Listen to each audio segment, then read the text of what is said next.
The only way you know the pain is when you are your own customer. To really make DeFi great again, I focus on UI UX. Once users come, next thing you know, boom, Solana is the center of all DeFi. Everyone just has to do their own part. We're very spoiled by the foundation. The next big thing is Saga. It's the best new way. When it started, there was no low-cost blockchain that did DeFi stuff. I wish the different aspects in Solana, I had it in these chains, but I didn't have it. I want to see the FTX or the Binance of Solana.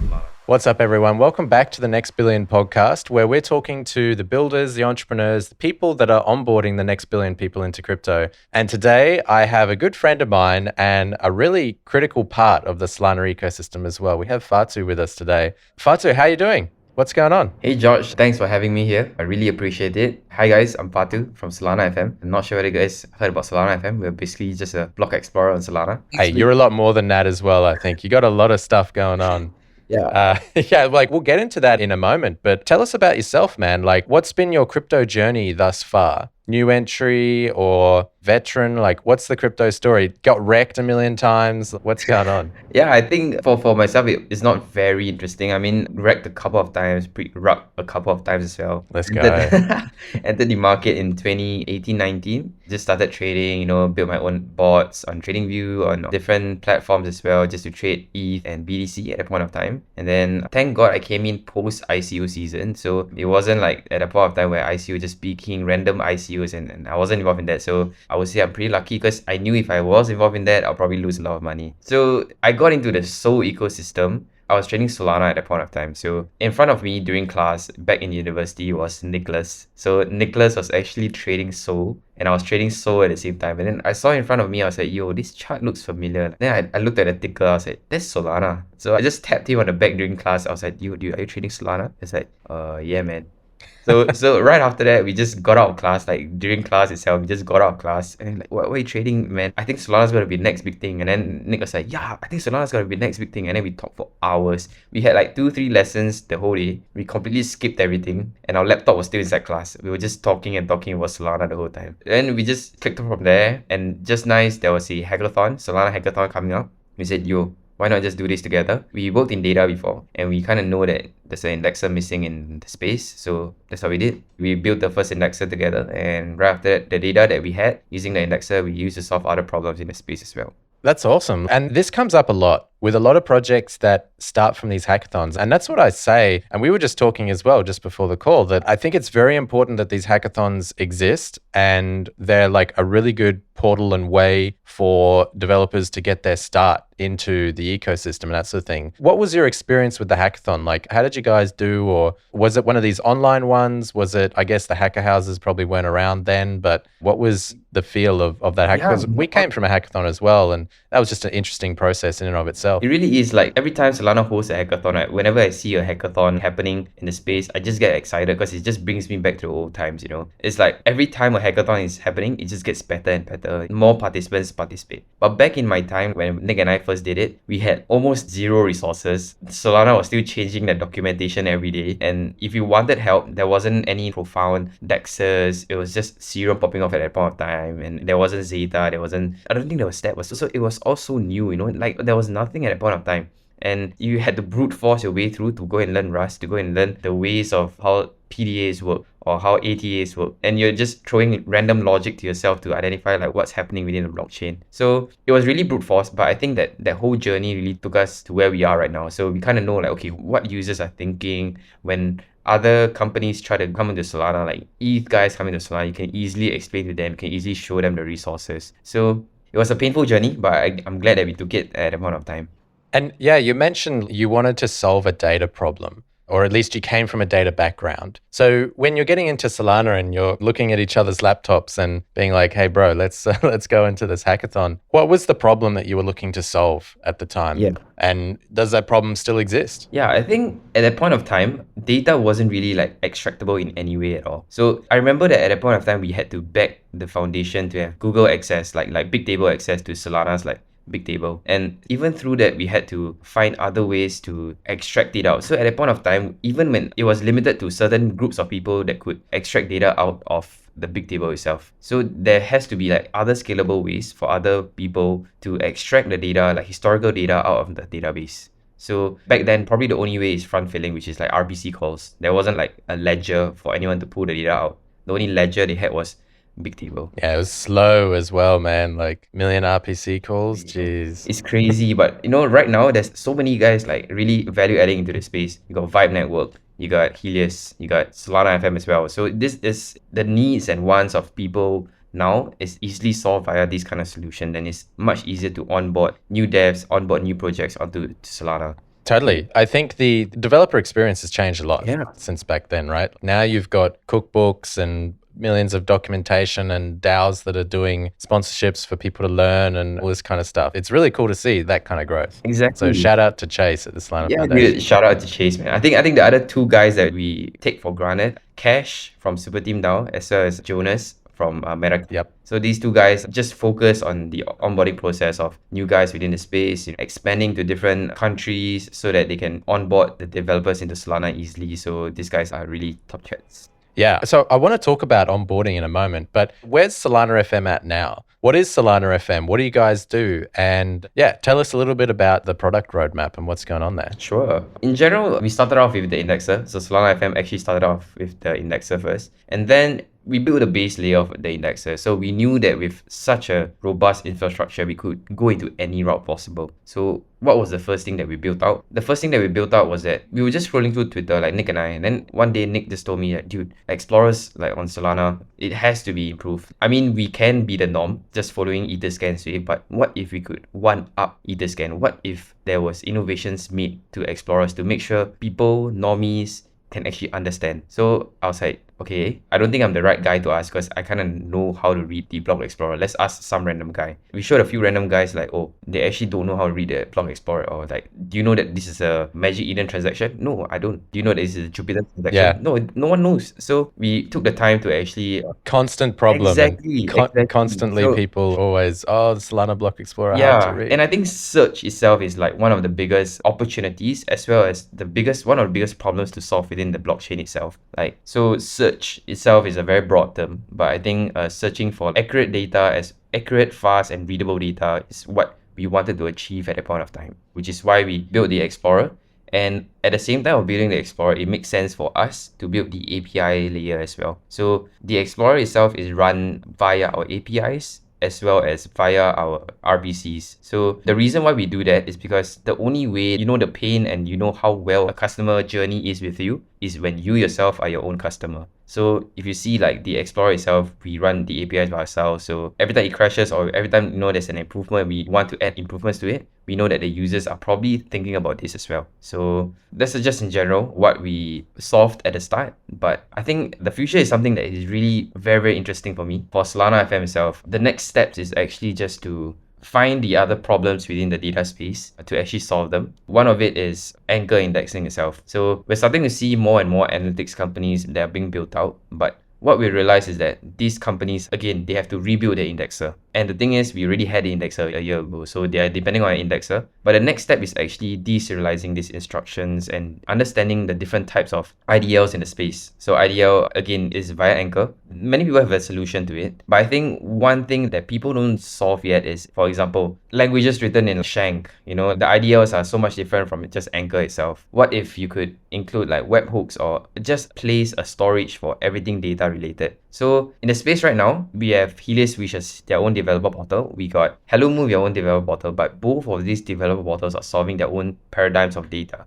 And what we want to achieve is that we would just want to focus on Anchor because we feel that everything in Solana, like the onboarding process as well as the future of Solana, if there's a standardized way to actually develop a smart contract, which is Anchor, I think that's the best way moving forward together as a community. So, yes, you can do your own stuff and stuff like that. But think about it, if everyone were to just standardize the same way using Anchor, it will be amazing for the community. It will be amazing for future developers. It will be amazing for just onboarding process in general for the whole community. That's awesome. And just as a bit of background for people, like Anchor is the standardized way that people build smart contracts on Solana, essentially. And unfortunately, there's still a lot of legacy contracts around. There's people that roll their own. There's a million versions of the same thing. Some people like Magic Eden Radium, there's 6 or 7 different versions of their contracts, and they're all different to interact with. So having a standardized common way to interact with all of these contracts, I think is super important, which is definitely a problem that needs to be solved. So that's super cool that you guys are looking to do that. And just on the product side, I guess, with SolanaFM, we spoke about onboarding before. How does onboarding happen to a block explorer?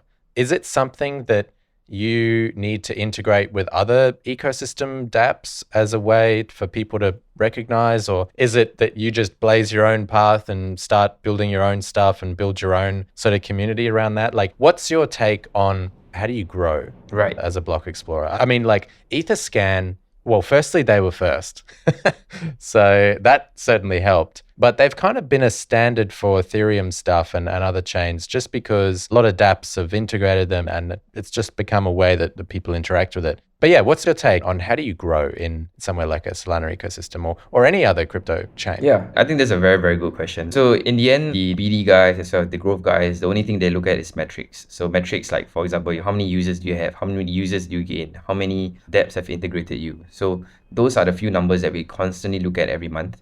And the way to grow is, I feel that it's the responsibility of both the product side as well as the BD side as well. So what I mean by this is that, okay, on the product side of things, you've got to build a product so amazing that when people look at it, they understand your vision and they understand what they're looking at.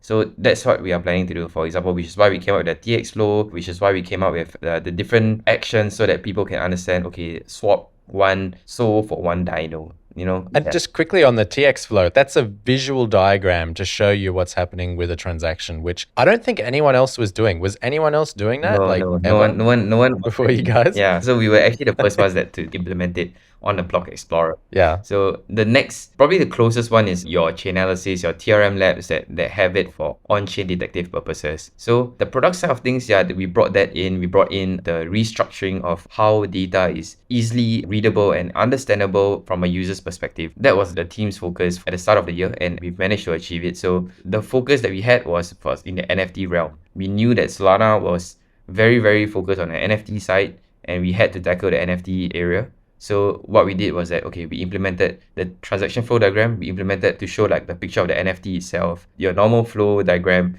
Whenever there's GIFs, for example, like your Planosaurus, you want to see moving, it's moving there as well. So those guys that Nice. are degens who are just trading and want to see what happens in a smart contract easily, you can just go to SolanaFM and you can understand it easily. I think that's the main focus. So what we're doing is we're going into one sector and we're going to say, okay, from this one sector, what do they want? How can they fully understand product side of things? But I think in SolanaFM itself, the main focus is obviously towards developers. The developers, they want a different side of things, which is the instructions has to be very clear. I want it as detailed as possible. Small little things like my program logs. Like program logs, I want it to be indented and I want to copy the line so that I can send it towards my devs and it can see the specific line of like where I can debug it. So it's really understanding your users and what they actually want to see from a block explorer itself. So that's the second target market. But the second biggest target market that we are targeting is detectives themselves. So of course, when there's anything that's happening within the chain, the only thing people check is the block explorer because that's the one source of truth. It won't change. On-chain detectives like ZXBT or ZXBT, and there's a few guys in the Solana space like Tristan from Zeta.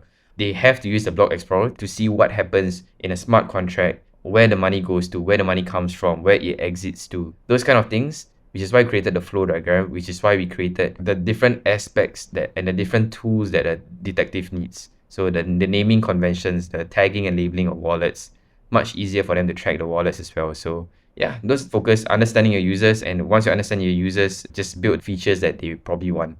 Yeah, that's a good point about detectives actually, because when something like that, a rug happens, you get this massive uproar and basically a lot of attention and eyes on the product, right? So having a way to filter that to generate user growth from, unfortunately, a bad situation, but it's something which is an opportunity, which is really cool to see. So a couple of things when we're talking about users, we met, a couple of months ago at the Singapore Hacker House. And that was quite big, a lot of teams there, a lot of people building things. What's your take? Like, what's the Singapore Solana ecosystem like, or just in general, APAC? Because I know you've been to quite a few hacker houses and you're planning on going to a few more. So what's it like? What's the vibe? Actually, just before you get into it, there is quite a few really good Solana teams in APAC, like certainly the guys in Vietnam as well. So yeah, it's really cool to see. But what's your thoughts from SG point of view? Oh, and the cool, what is it, MetaCamp, right? The permanent co-working space thing? Yep. So strategically itself, Singapore is known to be like the hub of finance. In terms of like your big VCs, the money that's like in Asia, people usually come to Singapore to actually just start a company there as well as to gain connections within the space. So I think it was the best position for Solana at that point of time. You had different VCs just aping into Solana when it was like DeFi season, because they kind of understood like DeFi, they understood finance. So when DeFi came about, it was very easily understandable to them. But I think the new emerging projects in Solana that are in Singapore are really just coming from one source, which is MetaCamp itself. So those guys host like workshops every week. They're always hosting for the hackathons. They have a 4-week sprint to just onboard developers. Like, okay, week 1, what is Solana? Week 2, introduction to Rust and Anchor. Week 3, building out your debt and everything else. So it's really very focused on just onboarding Solana. And whenever I go for their events, it's always like 100 people, and they're doing a very good job on just onboarding new developers into the space. And I think it's just a crypto community thing. Those established projects or those that have been there longer than the newer ones, they're always there to give back to the community. So you can see that when MetaCamp just first starting out,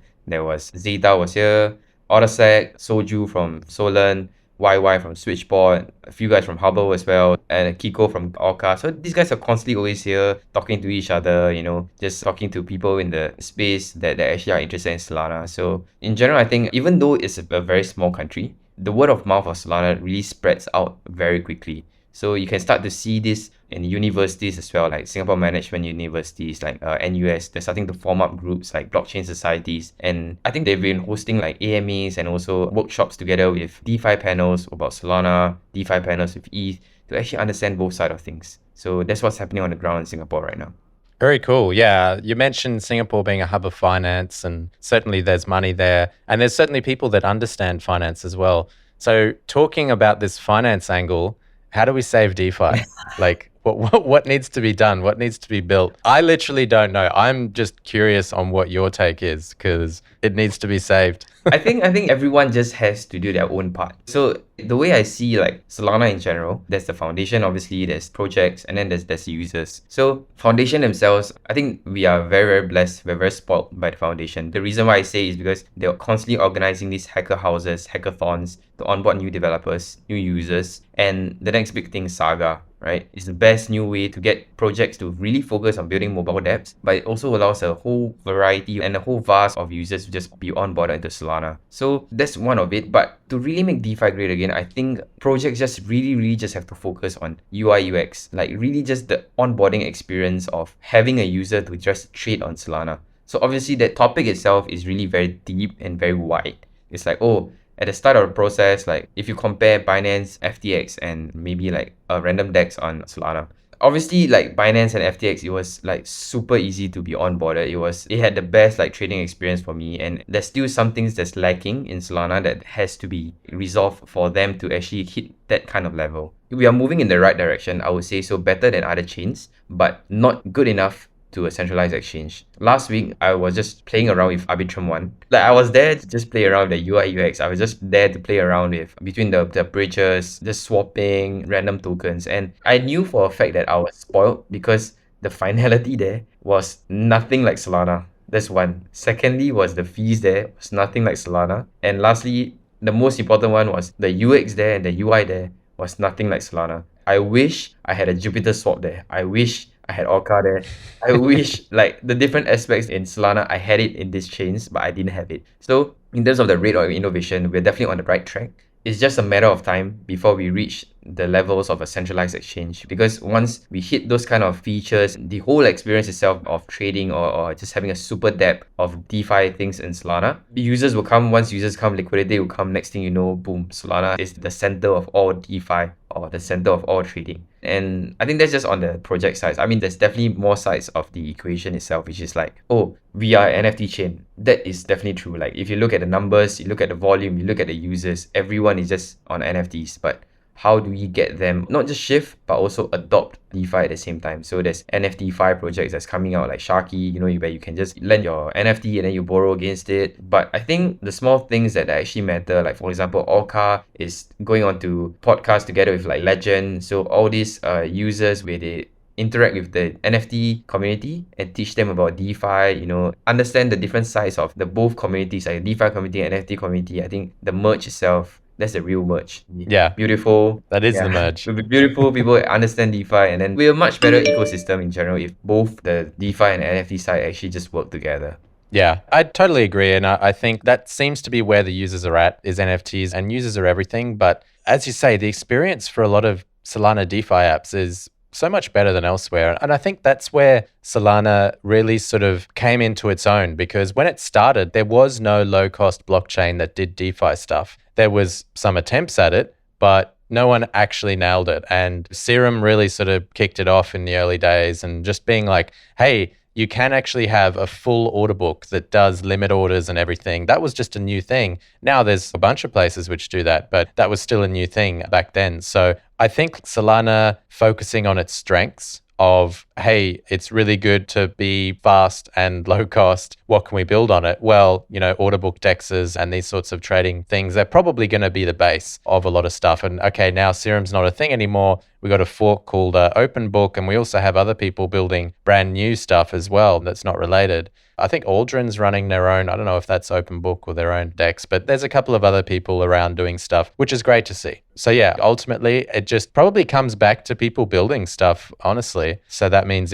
more developer onboarding and staying the path and going down there. But so I guess 2023, wow, we're already in February, man. What? It's crazy. It's crazy. Yeah. So what's happening? What's your thoughts on 2023? Where are we getting to, say, as an ecosystem in general, maybe Solana or everything? And what do you want to see from SolanaFM? Like, where do you want to be at, let's say, at the end of the year? What sort of critical milestones or just important things that you want to get to? I think in general, for us, we really just want to connect with the users in the space and be as close as possible towards the different parts of the community that actually make Solana. So be it DeFi, be it NFT, be it on-chain detectives and your data guys, your devs. Because in the end, again, like I go back to my point where the source of truth is always the explorer. Like there's no other place where if there's anything that goes wrong, you always have to go back to the explorer. And when you go back to the explorer, you don't want to be experimenting on like how it works. We just want you to, okay, once I go here, I actually understand what's happening. So that is probably like the end goal of the explorer itself. For the data needs, I think in general, we don't want anyone to worry about, oh, how do I index this? How do I build a wrapper for this? We just want to be a one-stop solution to, okay, I want to build like a new analytics pack for my own dashboard, or I want to see what kind of instructions and events are the most popular in my dApp. We got the data for you, please just go and use it. We're totally cool. That's all we want to be. We just want to help the ecosystem to continue making the developer experience much better for them, making the public tool much better for the ecosystem as well. So that's probably where we want to be by the end of 2023, where there will be no complaints anymore, and we'll be the best block explorer in the whole, not only just Solana, but the whole Web3 in general. The world, man, the world. Yeah, the world. Like really, this is the standard that we should be, and this is the standard of how other explorers should be built. So that's probably where we want to be. I think in general, like there's definitely a lot of things that I definitely want to see in the ecosystem, right? I want to see the FTX or the Binance of Solana. So that's one of it. I mean, obviously we want to see the token price back at 200, but I don't think that's possible by end of 2023. I think in general, we just want to see the number of developers constantly increasing, because as they keep innovating, we become a better chain. There's definitely more use cases. We onboard more users. So I think we're going into the right direction for developer onboarding, and we just want to see more developers within the space. Yeah, there's just a few key milestones that I probably want to see in Solana.